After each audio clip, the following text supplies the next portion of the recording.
Salut les jeunes pousses, si vous souffrez d'asthme ou d'allergie, alors ne bougez pas et découvrons ensemble toutes les vertus de la viorne.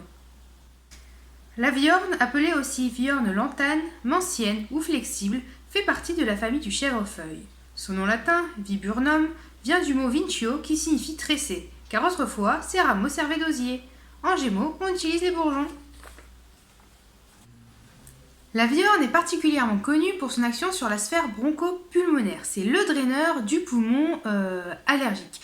Donc on va le recommander à des personnes qui sont donc allergiques, des personnes qui souffrent d'asthme, des personnes qui ont des rhinites spasmodiques chroniques, des personnes qui souffrent de dyspnée. Donc la dyspnée, c'est des difficultés à respirer, que ça soit dû à une allergie ou par exemple la dyspnée du fumeur aussi qui est connue.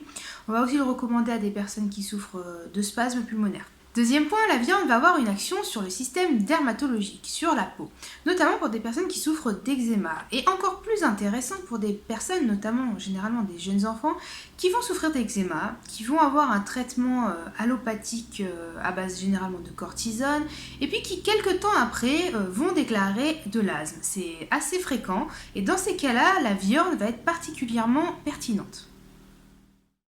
Petit intermède musical grâce à la sirène de la ville qui retentit. On va attendre qu'elle finisse avant de continuer la vidéo. Troisième et dernier point, la viande va être un remède qui va être intéressant pour des personnes qui souffrent d'hyperthyroïdie. Le docteur Paul Henry recommandait d'ailleurs de l'associer au cornouiller. Petit résumé en images. La viande va avoir une action sur la sphère bronchopulmonaire, notamment pour tout ce qui est rhinite spasmodique chronique, asthme, spasme pulmonaire, dyspnée. Dans ces cas-là, nous pourrons utiliser en parallèle le romarin, le cassis, le troène. Deuxième point, la viande va avoir une action sur la sphère dermatologique, notamment pour des personnes qui souffrent d'eczéma. Dans ces cas-là, on pourra l'associer au cèdre ou au troène.